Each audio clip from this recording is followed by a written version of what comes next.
Namaskar, dear devotees and friends.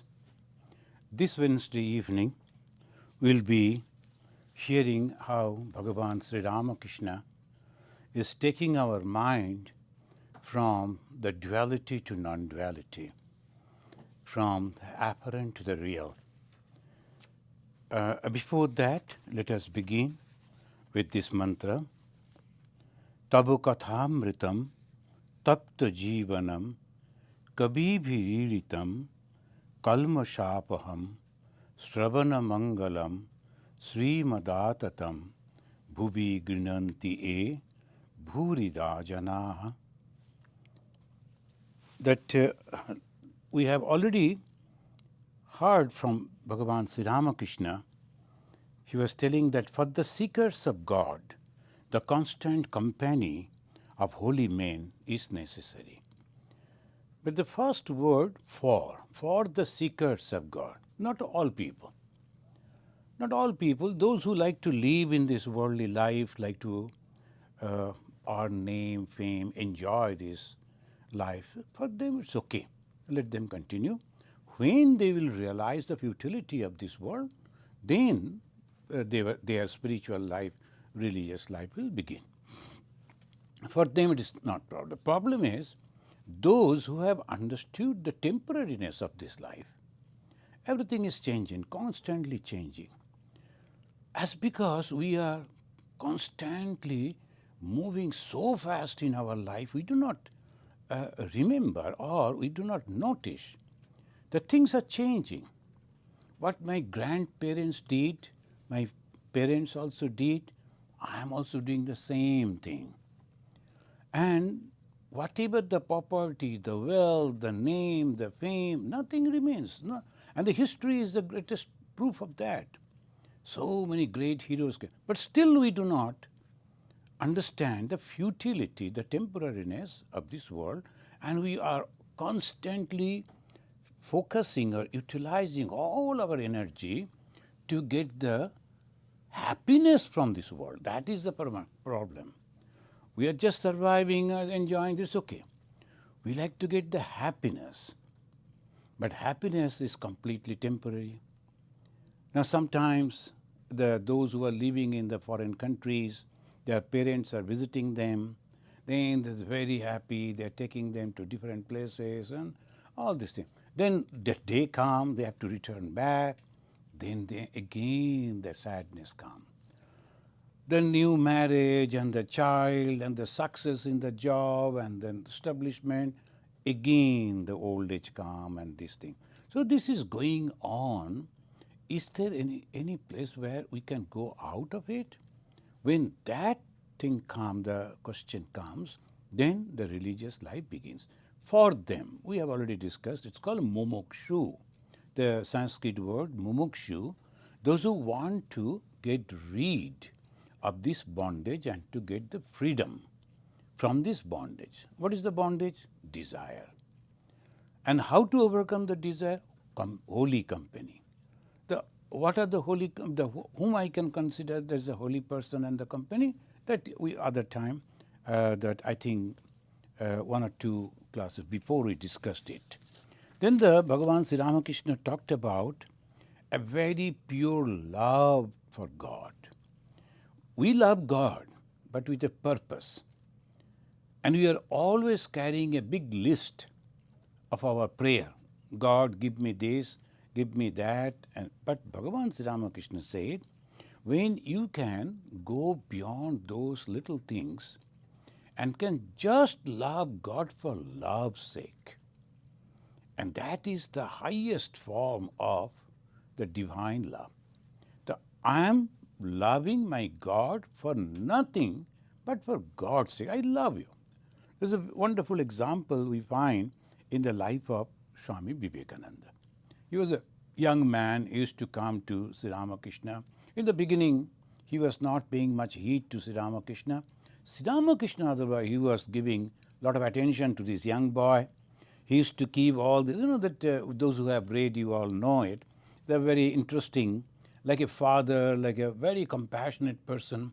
He used to preserve some of the sweets, some other things for his beloved Naren. And now, I am getting all attention from a person who is highly respected and all people are coming to him. So naturally, I will feel, oh, this is me.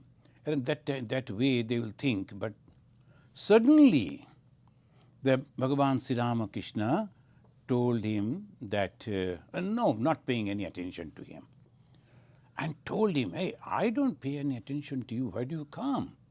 It's not a day or two, for almost a month.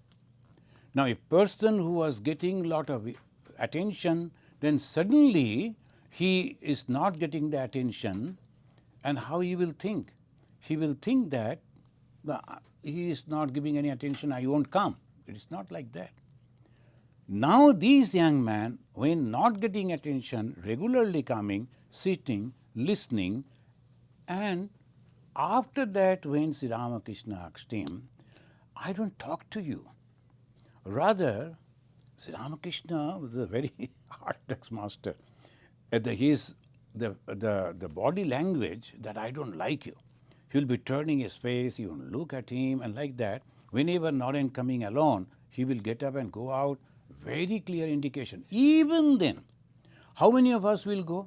I have noticed in our ashrama, then people who are coming, if you don't say hello, but next day you won't come. When you go, nobody, you have not come for us, you have come to God. But we always try to get the attention, and then I should be attended, because the ego. Now, the question is this: who can love God for love's sake? One who is not having any ego. Only that person. The Naren proves that. A boy of 18, 19 years, young man, you can understand. The ego is just coming up. At that time, he proved that he is free from ego. And when Sri Ramakrishna said, hey, I don't pay any heed to you, I never talk to you, why do you come? What's the answer? In Bengali, he said, Mashai, apnake bhalobashi tai ashi. I love you, so I come to you. Not that you have to pay attention to me and talk to me and keep food for me, nothing like that. I like you, so I come. That was the wonderful teaching of Bhagavan Sri Ramakrishna, love for love's sake. Then the doctor, he was mentioning, you are right. I have seen people bowing down before the image of Kali. They seek worldly objects from the goddess, such like a job and healing of disease and so forth. And doctor mentioned like that. Doctor, he was a man of science. He never believed God, and he was thinking that there are a lot of defects in Hinduism, in fact in religion. So science can do everything. So that is the mentality. Now he is coming to Sri Ramakrishna as a doctor, not as a devotee. And when he came, and when he heard how Sri Ramakrishna is talking, behaving, slowly, how the changes are coming. And that is called the effect of holy person. Sri Ramakrishna holy he is the holiest of the all holy, because he was the God himself. And the doctor who came over there, slowly his mind is changing, because he had that quality. If a person is not having any good thing in the mind, only worldly things, even that company also won't help him. So sometimes some people used to come to Bhagavan Sri Ramakrishna with his friend. We can give the example of one gentleman, Siddheshwar, who was the friend and also relative of Master Mahasaya. He was the person who brought Master Mahasaya to Bhagavan Sri Ramakrishna, Dakshineshwar, we can say. And then, just as because a holy man lives in this room, let us go and see. And there he met. What happened to Master Mahasaya? Master Mahasaya saw, and immediately he felt, like a Shukdev, the holiest of the holy, he is sitting over here. And whatever he is telling are nothing but Veda. That was the effect of Master Mahasaya, the effect that came in the mind of Master Mahasaya. And what happened to the Sidhu? We don't hear. He never came back second time. So it is not even when a holy person is there, I will go and immediately the change will come. It depends on me too. Am I ready for that? So that is the example. And here Bhagavan Sri Ramakrishna said in that way to the master. He was telling to our Mahendranath Gupta, the illness you are suffering, to the master means Bhagavan Sri Ramakrishna, doctor is telling. The illness you are suffering from does not permit the patient to talk with people. But my case is an exception. You may talk with me when I am here. All started laughing. So the doctor, he is asking that you are not supposed to talk because Sri Ramakrishna was having the problem in the throat itself. He was not supposed to talk. Doctor is prescribing you should not talk. But then again, he said, for when I come, you should talk. Why? Love. Now he is loving to hear. And you know in the Bhagavata, when the Uddhava, he is asking Bhagavan Krishna, how I will know that Sattva Guna is increasing in me? Bhagavan Sri Krishna said, you should increase your Sattva Guna. And he said, how I will know the Sattva Guna is increasing? Then he said, well, when you will feel the love for my words and you like to hear, and then you will understand your Sattva Guna is increasing.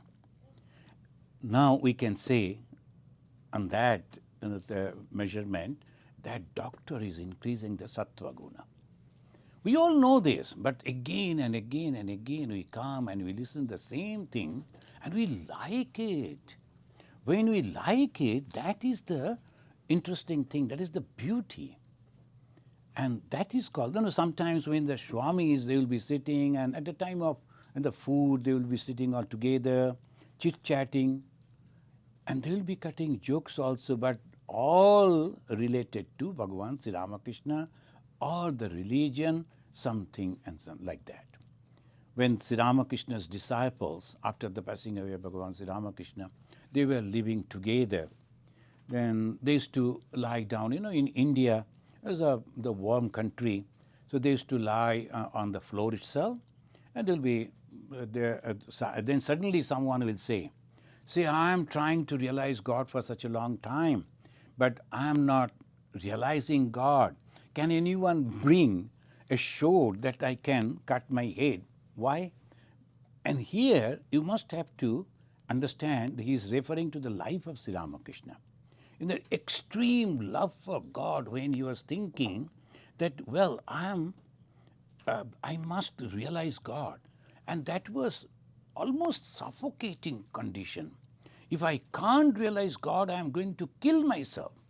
And Sri Ramakrishna was praying to the Mother Kali, today, right now, if you don't come before me, reveal thyself before me, I am going to kill myself. Referring that, his disciples having the joke. Another from other side, he said, there is already a sword is there. In India, they cut the fruits and others. It's called bonti. I don't know English of that. And that is the way, and that is there. Why don't you use that? They're having the jokes. And about whom? About Bhagavan Sri Krishna himself, their love, their life. But this is called love. But they won't say anything else. All related this. And here also we have seen that the Swamis, they are making fun and then like this. And that is called love for God. You like to talk about God, even in fun. When you are chatting, chit-chatting, you like to talk about God. You like to hear those words. That means Sattva Guna is increasing. Friends, whether you believe it or not, I don't know, the scientists and all that, they say, we don't believe this. But there are 3 types of qualities in human being. We can notice it. Some are so good, so kind, so compassionate, so soft. And they always, even when they hear the suffering of other people, they'll be crying. And they will try to help others secretly. That's called Sattva Guna. Raja, they will do that, but they need the recognition. Hey, I did it. Do you remember that? So that means they'll do that, but at the same time, so that is called Raja. Tama, they will do exactly opposite. They will never help, rather they will try to harm. Is it not present? All of us, we find. All around us, that type of people are there. Among our friends and relatives, among ourselves, we have noticed. So these three guna, the best is sattva, we have to increase that, and knowingly we have to increase that. And how? The company of the holy people. And the holy people, they will talk about that constantly. And who are the holy people? Bhagavan Sri Ramakrishna, Bhagavan Sri Krishna, and the other scriptures are also there. And also some of the people, they have really realized those great gurus, the great guides, spiritual guides. If you go to them, and you'll feel that encouragement for love, to become unselfish, that is called the sadhu sangha, holy company. So here he is then Master, our Bhagavan Sri Ramakrishna is telling, please cure my illness. The God now is asking the doctor, please cure my illness. I cannot chant the name and glories of God. Then the doctor, he is mentioning, meditation is enough. You need not to take the name of God loudly, you meditate.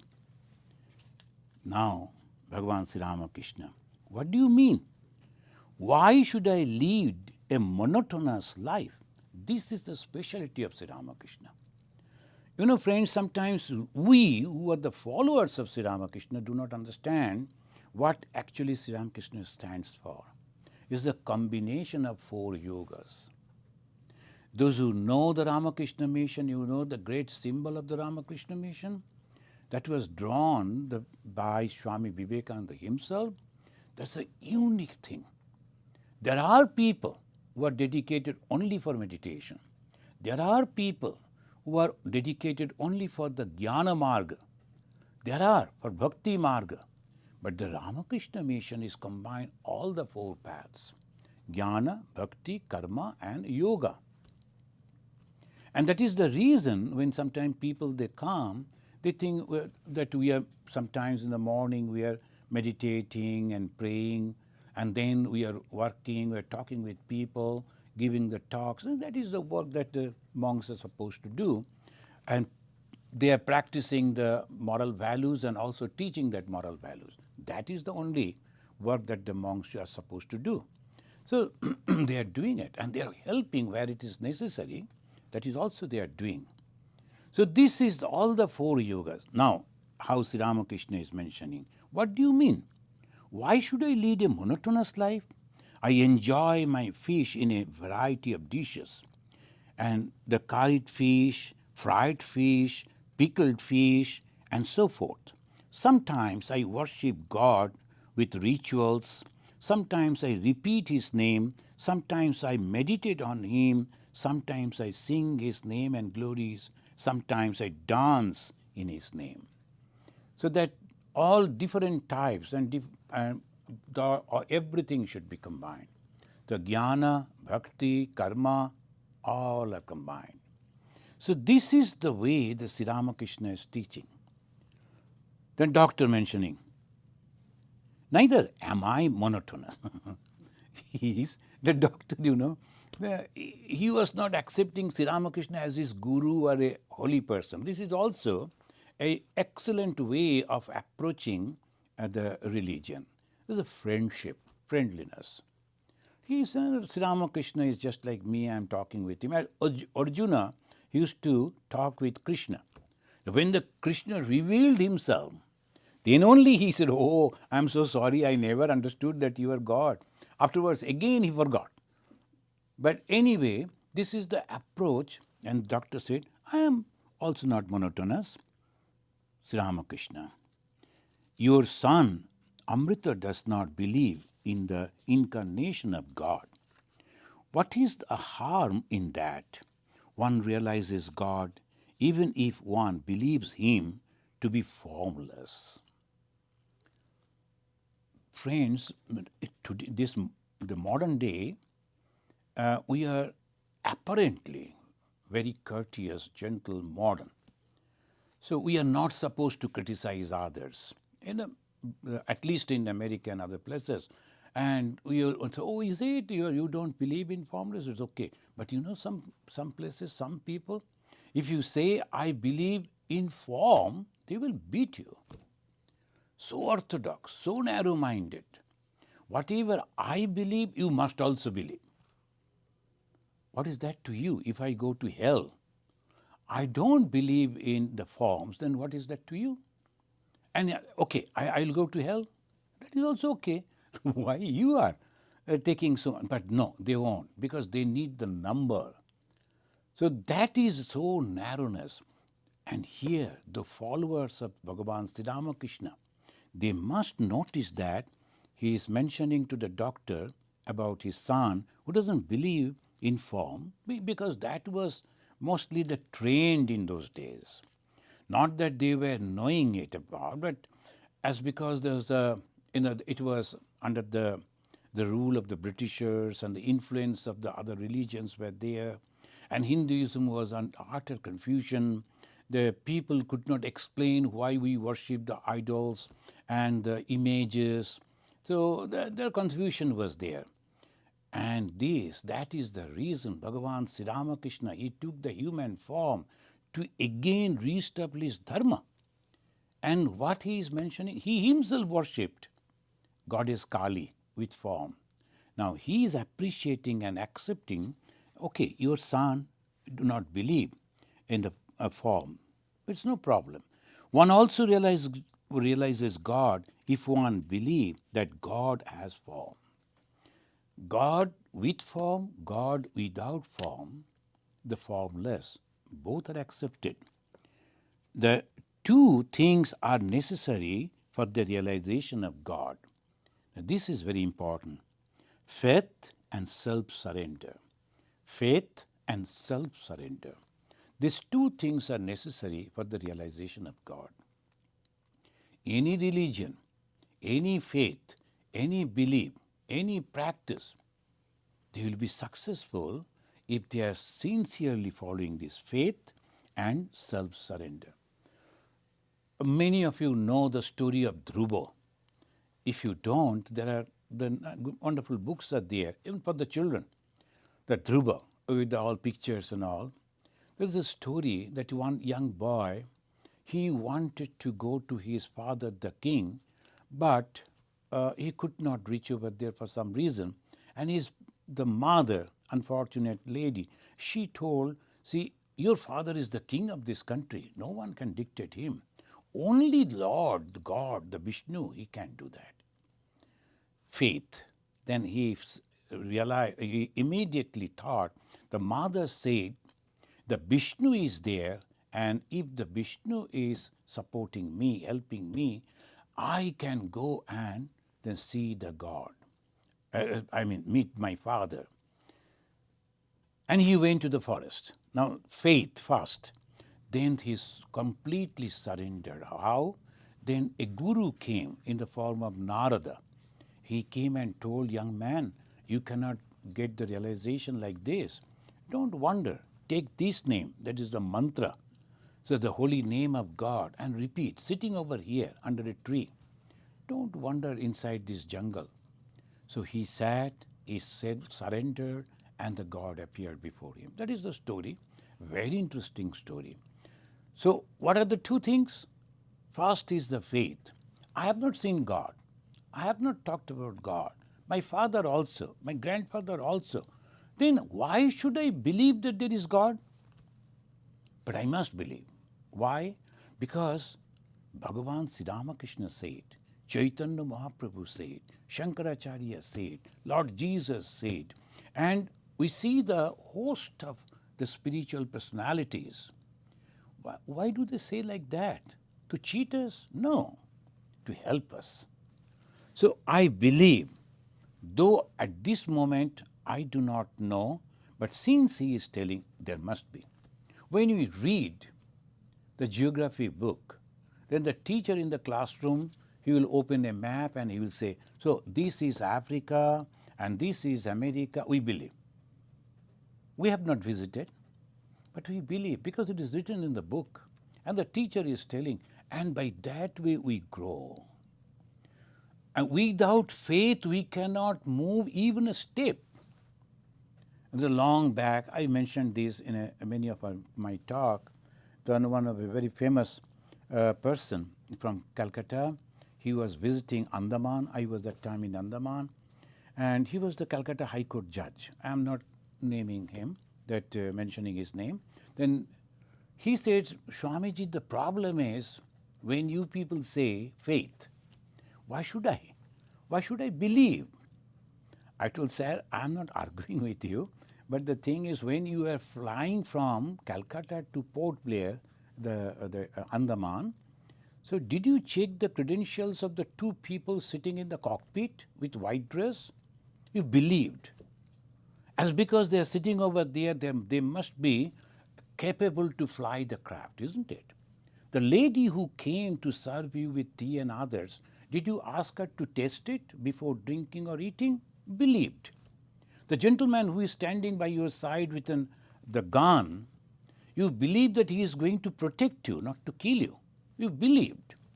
And everywhere, in every step, we believe. Even when we are believing, this lady is my mother, we believe. Maybe I am a foster child, I do not know. Who is my mother, who is my father? But I grew up on her lap. So obviously I accepted this is my mother.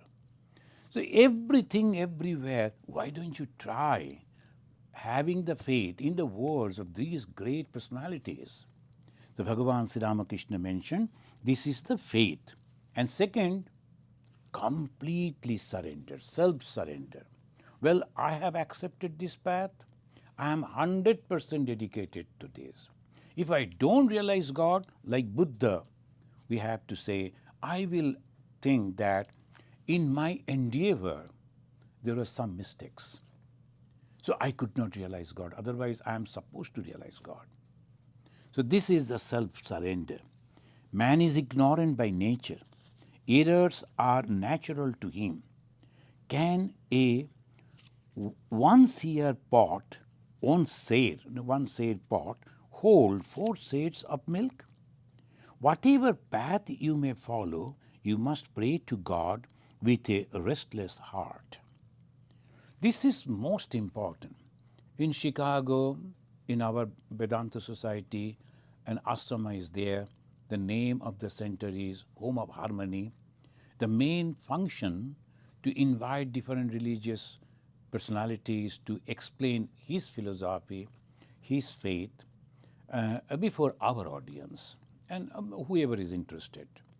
So why we do that? No one else. We do that. Why? Because we believe, as Bhagavan Sri Ramakrishna said, all paths are leading to the same goal. How?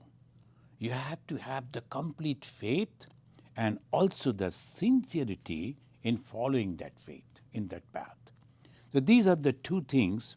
He will surely listen to your prayer. He is the ruler of the soul within. He will surely listen to your prayer if it is sincere. Whether you follow the ideal of the personal God or that of the impersonal truth, you will realize God alone, provided you are restless for Him. A cake with icing tastes sweet whether you eat it straight or sidewise. Your son, Amrita, is a nice boy. And the doctor said, he is your disciple.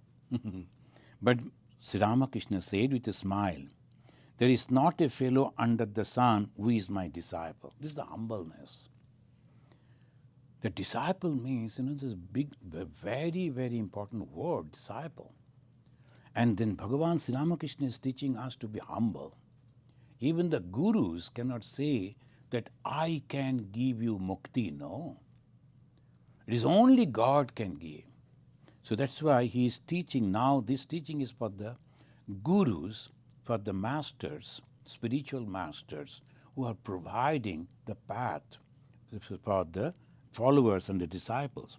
On the contrary, I am everybody's disciple. All are the children of God. All are His servants. I too am a child of God. I too am His servant. Uncle Moon is every child's uncle. Friends, this is apparently very simple words, but you know, this is a great teaching for those who are the teachers of spirituality. A great ego that comes in India and other places, right from the childhood. We are taught to go and surrender at the feet of the Guru without any question. And they'll be constantly touching the feet of the Guru, begging for his blessings, begging for his prayer. They will bring the gift.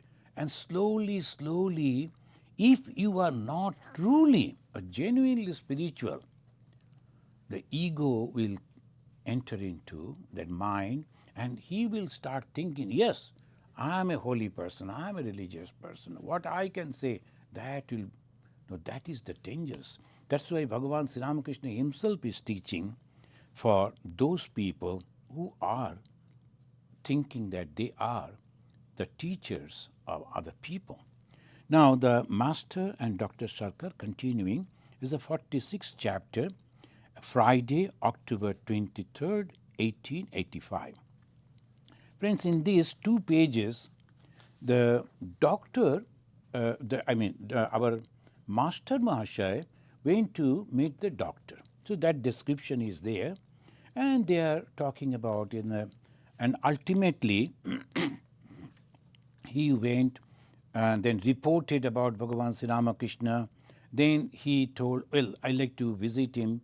Then he took him in his carriage. They came. That conversation is there. Now, they have come to, so I am skipping that conversation between the Master Mahashaya and the doctor. It was 3 o'clock in the afternoon.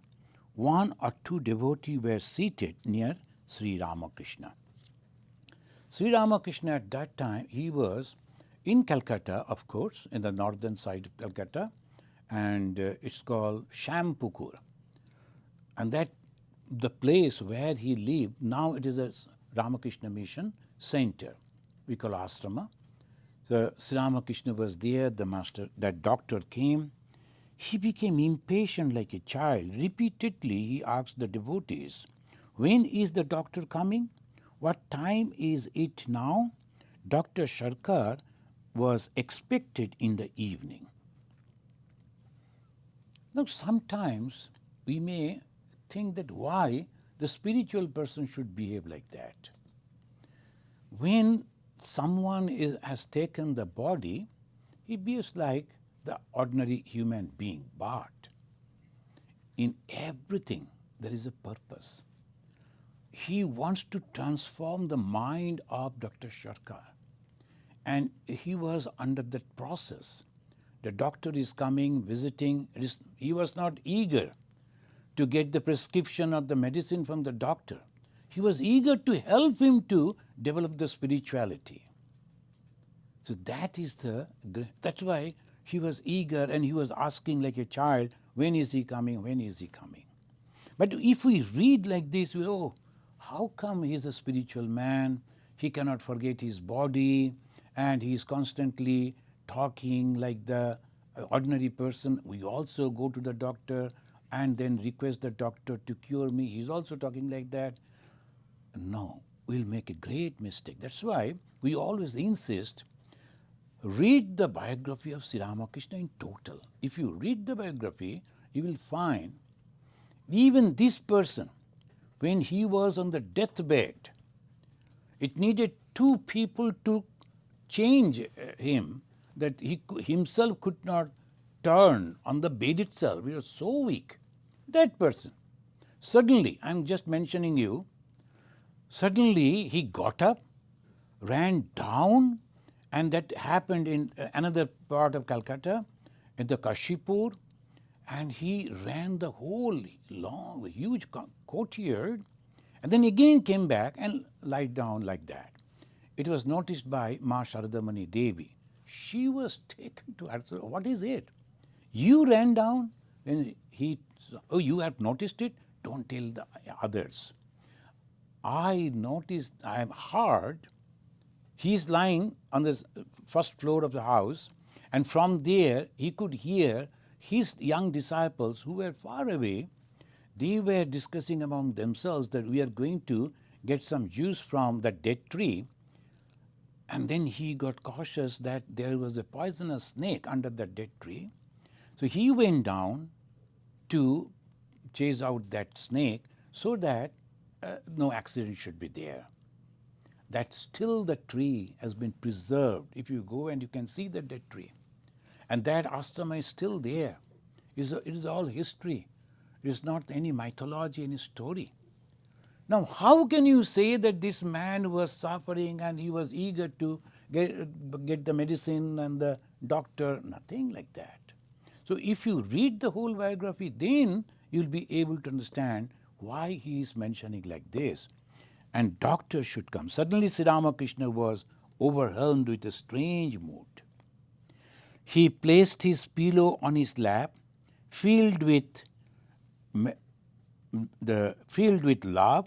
He began to caress it and hold it on his breast as if it were his child. He was in an ecstatic mood. His face was lighted with a childlike smile. He put on his cloth on a strange manner. The devotees looked at him in amazement. A little later, Sri Ramakrishna was in his normal mood. It was time for his meal. He ate a little boiled farina. He was talking to Master Mahasaya, about his mystic experiences. Sri Ramakrishna to Master Mahasaya. Aside. Do you know what I saw just now in my ecstatic state? There was a meadow covering an area of 7 or 8 miles, through which lay the road to Shihor. So this is a place in that village where Bhagavan Sri Ramakrishna was born, so that's Shihor. I was alone in the meadow. I saw a 16-year-old Paramahamsa boy exactly like the one I had seen in the Panchavati. A mist of bliss lay all around. Out of it emerged a boy 13 or 14 years old. I saw his face. He looked like Purna. Purna, the disciple of Sri Ramakrishna. Both of us were naked. Then we began to run around joyfully in the meadow. Purna felt thirsty. He drank some water from a tumbler and offered me what was left. I said to him, "Brother, I cannot take your leavings." Thereupon he laughed, washed the glass, and brought me fresh water. Sri Ramakrishna, again in samadhi, he regained consciousness and began to talk to Master Mahasaya. So this is an indication that Bhagavan Sri Ramakrishna, he will be now playing with the devotees. The avatara, the incarnation of God, their main purpose is to reestablish dharma. Sthapakaya cha dharmasya. That dharma, they come in the Bhagavad Gita, the promise of Bhagavan Sri Krishna, that the God will come, he will manifest in such a way so that again he can make the people, those who are genuine people, swatik people, you can put them on the right track.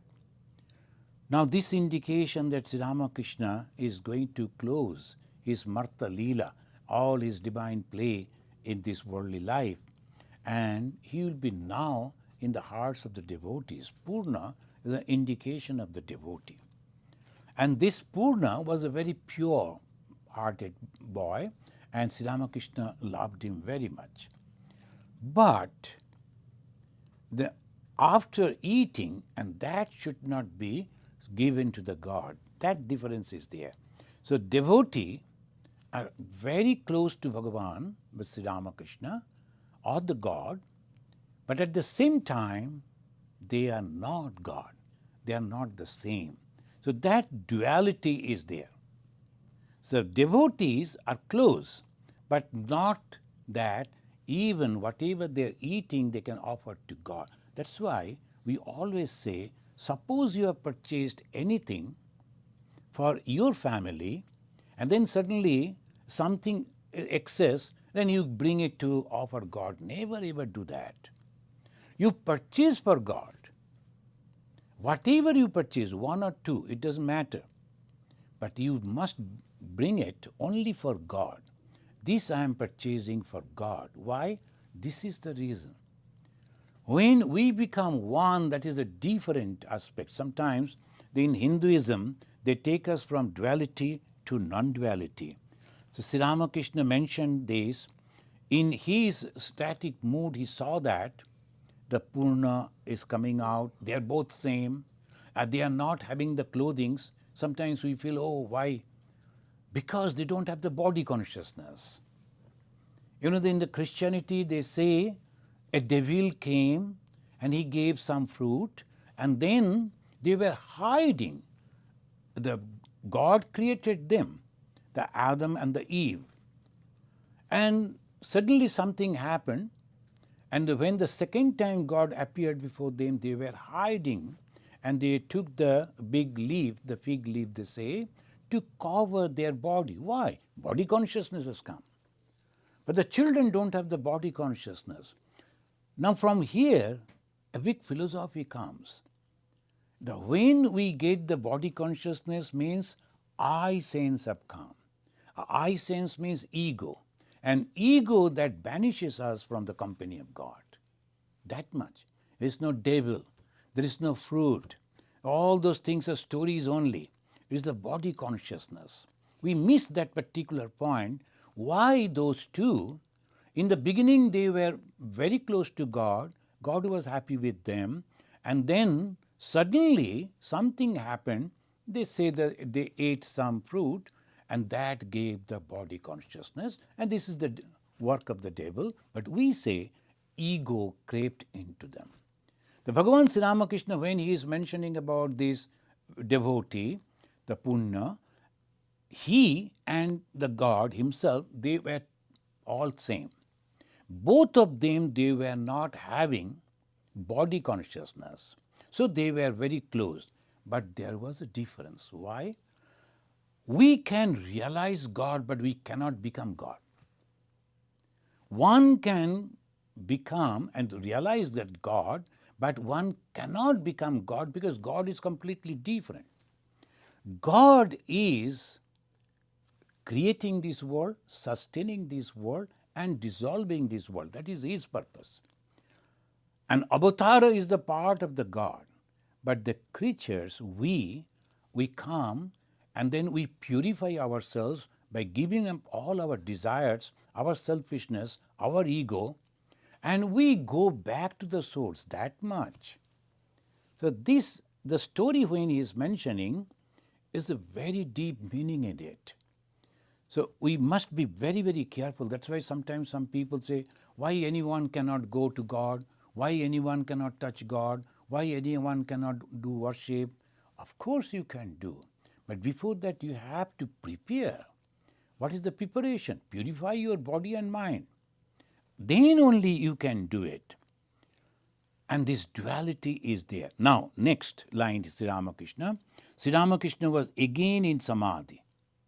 The first Samadhi, then he came down and he was in great joy, great mood. He explained that to the Master Mahashaya, the recorder of this.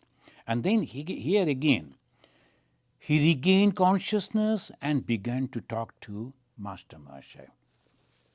Friends, in the whole the gospel, I have not counted, but if you are interested, you can count, and in the computer nowadays, you can just give a command and you will get how many times Bhagavan Sri Ramakrishna is going to Samadhi. How many times? So many, almost in every day you will read, he is going back to Samadhi. And what is Samadhi? That here in English translation, they say that he lost consciousness, gained consciousness. He went to the pure consciousness. Apparent the consciousness that we are having, that is one thing. But he went to the pure consciousness, and that from there he is coming back. That's called Samadhi. And it was so easy for him. any moment. So do you think he's an ordinary person? Sometimes some people do not understand. They will be criticizing, they will be, why is Sri Ramakrishna doing this, why he is saying like this? But they do not understand that the one gentleman came and he was telling, why you worship Sri Ramakrishna as God? He is a great sadhaka, that we can accept. But he is not God. Why? He has not lifted, like the Lord Krishna, the whole hill and never showed his miracles. They do not understand. It was not necessary. At that time, at the time of Sri Krishna, it was necessary. But at the time of Bhagavan Sri Ramakrishna, it was not necessary. But he showed it every moment by going into that samadhi. Is it so easy? Just close your eyes for 5 minutes and try to concentrate. Then you will understand how difficult it is to make the mind steady on one object. To keep it continuous flow on one object, just try. Sometimes I say that when the young people, they come for meditation, I told that you can practice. I mean, in young days, I used to do that. That you go and stand before a mirror and then go on the bed, lie on your back and try to imagine that you are standing by your bedside and watching you. The completely, your face, your head, your hair and your feet, your whole body. If you can see that at ditto, yes, this is me, that means you have developed your consciousness, the concentration. Why? Because you have gone out of your body. What is meditation? First, you have to forget your body. So you have to sit on a proper posture. Then you have to go to as per the instruction of your guru, that imagination that the God is residing with your heart. And then you are merging with that God and forgetting the time, space and causation, everything. And that is meditation. And then there should not be anything, nirvikalpa. There is no object on which we can keep our mind, nothing. We cannot imagine. Just we read and we say and we quote, but we do not have any idea how it is possible. But Sri Ramakrishna, it was nothing. But do you think that an ordinary person can do that? It is only God can do that. So he was going and then coming back. Second time when he came back, see the same Bhagavan Sri Ramakrishna, what is mentioned, my mind is undergoing a change. I cannot take prasad anymore. Please notice, I cannot take prasad, consecrated food. What does it mean? The God is separate, I am separate. I am offering the food to God and praying to God, please accept this food. And I believe that God has accepted that food and it has become holy. So that we take believing, if I partake this food, I too will be holy because touched by God. Bhagavan Sri Ramakrishna is mentioning, I cannot take prasad anymore. Then the word he mentioned, the real and the apparent are becoming one to me. These are the two words in the Vedanta again and again you will hear. Some of the Swamis, they give talk on the pure Advaita Vedanta, they will be using these two words. That is, one is real, another is apparent. That in the real and apparent, that is the subject that I am given today. The real means the Sat. In Sanskrit, it is called Sat, S-A-T, or sometimes Satya. And what does it mean? Never changing reality. It never changes. Akshaya, Abhaya, different Sanskrit words you will find they have used about that. It never changes, no decay in it. It is all the same. And apparent, asat, that means temporary. Mithya means that temporary. Always the changing phenomena. What is the apparent? A changing phenomena. As we are mentioning, if you look at go through the pages of the history, constantly changing. Now today's problem, so many things, and we are thinking what will happen. But when Genghis Khan came, and then those people used to think in that way. Before that, and those people who were leaving, oh, the dinosaurs is coming, how we will survive. Constantly challenges are there, changes are there. So it is going on, these changes. The one is real. What is that real? It never changes. How we will know? I am observing my changes. You need not to go for others. Just look at yourself. I can look at myself. I was a little baby. And then slowly I am constantly changing. After the sannyasa, we are supposed to go and take the blessings of our parents.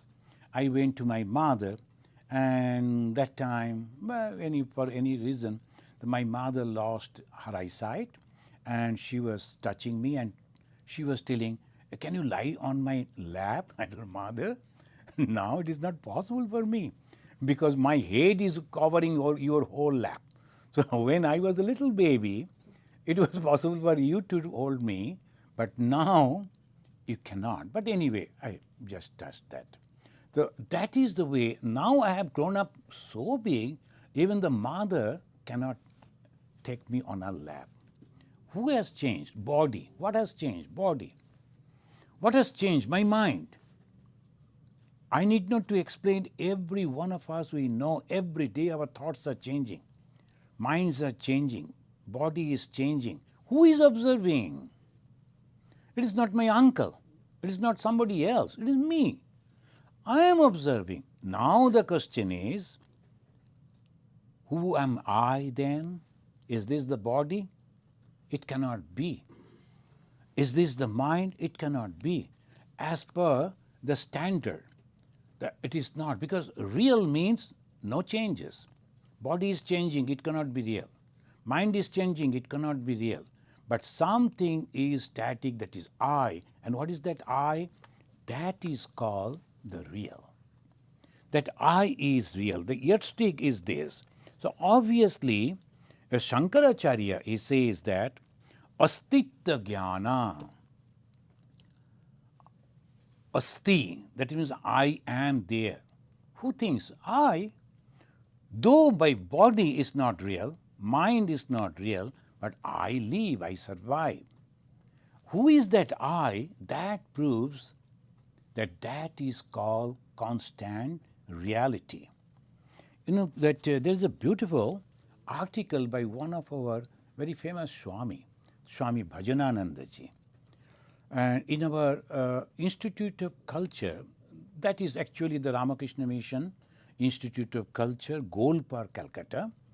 This particular center is dedicated for this type of, you can say, the discussion and researches. If you ever go and look in the website, you will find the wonderful work they are doing. They bring different people, scholarly people, they stay over there, they are reading and then writing, and sometimes there will be the program will be there, the seminars will be there, publishing books. There's a wonderful books they have published, The Understanding Consciousness, published by that Ramakrishna Mission Institute of Culture, Golpark, and their wonderful articles are there. But the Bhajananandaji's, Swami Vajanananda, his articles is unique. For any layman can understand what is consciousness from the different point of view, from the Westerners, from the Easterners. So he has written like that. But begins with the astitya jnana. I cannot deny myself. I cannot deny myself. So who is that I? Not the body, because it is changing, not the mind that it is changing, but I am there. So again they will go to that old track. It's called that when you are awake, when you are in sleep and having the dream, and in a dreamless condition. So these three explains. The body, and you understand everything. And though in the Western, the scholars, they say dichotomous. That means the only two are there. one is the body, another is the mind. But they think mind is the self. That is the difference between the Indian philosophy, Indian thought, and this Western thought. But Indian thoughts, they say, no, it is trichotomous, body, mind, and the Atman. And Atman is completely different. Now a very difficult question comes.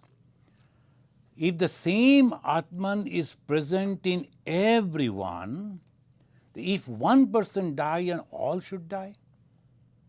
Because the same Atman, then the Shankaracharya says, no, it is the reflection, pratibimba, the Sanskrit word pratibimba. And he gives an example, Vedanta gives an example again and again.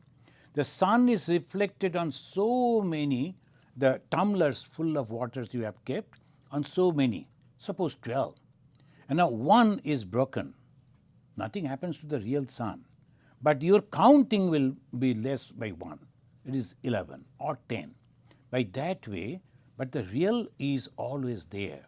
And that is called the Brahman, the sum total of all the consciousness, which is there in me, a reflected consciousness, where it is reflecting on our buddhi, the very subtle part of the whole body mechanism. And that is why they say, if you read that article, and you have to read 2-3 times, then only you will understand and how he is developing what is this consciousness. We always say, I am thinking in this way, I am eating, I like that food, but who is that I? We do not know.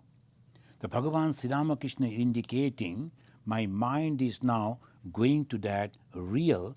Do you know what I saw just now? A divine form, a vision of the Divine Mother. She had a child in her womb. She gave birth to it, and the next, the instant, took it inside again, and he went into her, it went into her mouth and became void. There's the revealed to me that everything is void.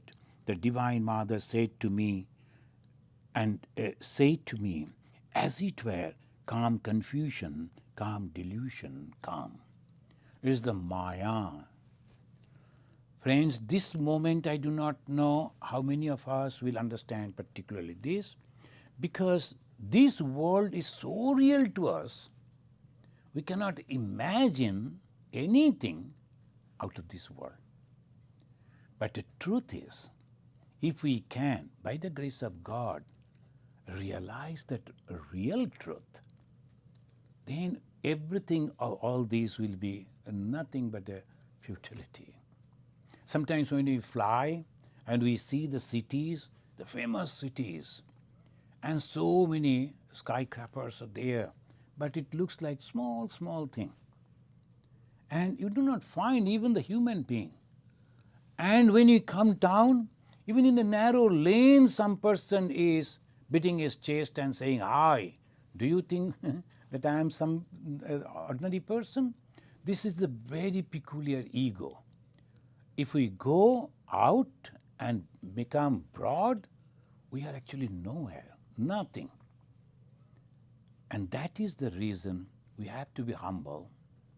We have to control our sense organs, and you have to concentrate on our mind, on our thoughts, and then slowly, slowly understanding that these temporary things cannot give us permanent joy, but I want pure happiness, eternal happiness. So I have to go back to the original source, and I must go to a holy person from where I will get the source and inspiration. And the greatest holy person is Bhagavan Sri Ramakrishna, and from the gospel of Sri Ramakrishna we get this pure guidance. Thank you, friends. We will stop over here. We have a English book that we are studying, the page number 870, and the Bengali 940.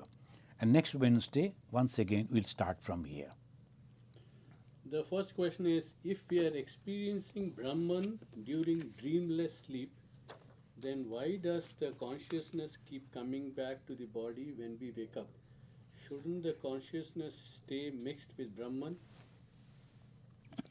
Think of it. It's a good question, and it is really, really good. If it never comes back, it's so wonderful. But, when we go to sleep, we go with so many desires, so many planning.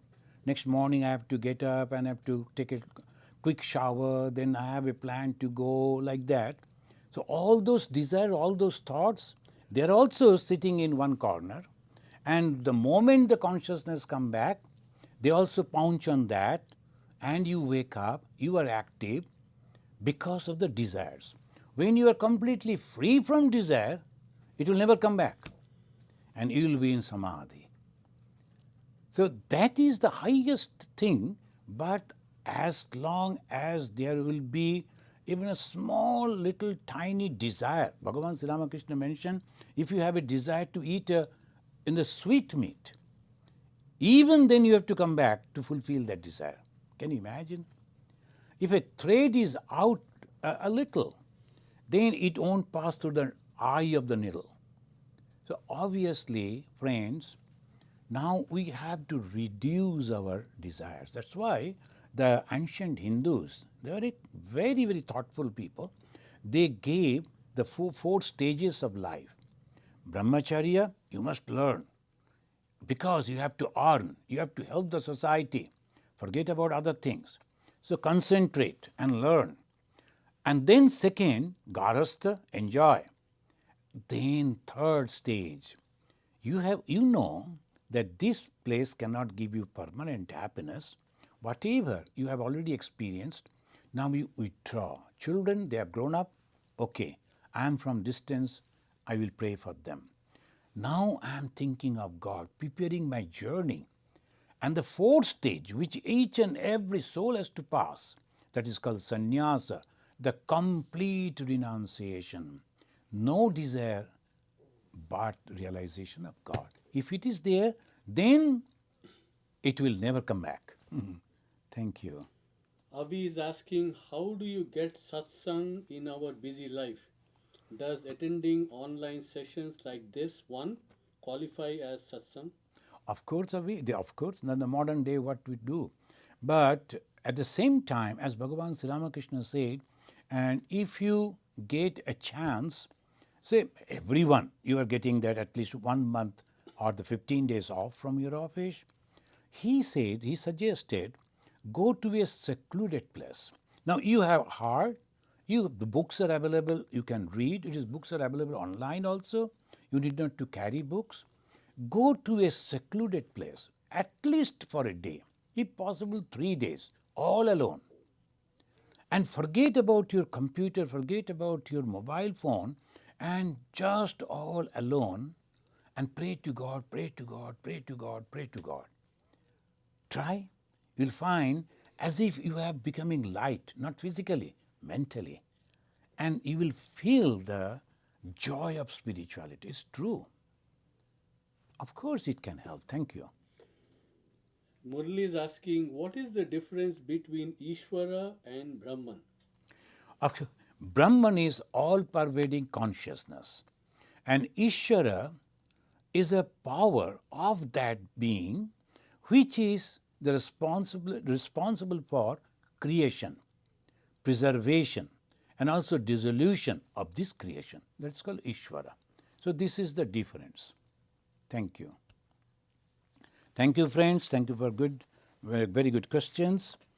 And let us continue through the pages of the great scripture, Panchama Veda, the Gospel of Sri Ramakrishna. And we have to pray to Thakur to give us the clear understanding. Otherwise, it is very difficult. Now, let us chant this mantra and conclude. Niranjanam nityam anantarupam bhaktanukampa dhrita vigraham vai Ishabhataram parameshamidam tam Ramakrishnam Shirasa Namamaha. Om Shanti Shanti Shanti. Harihi Om Tat Sat. Sri Ramakrishna Arpanamastu.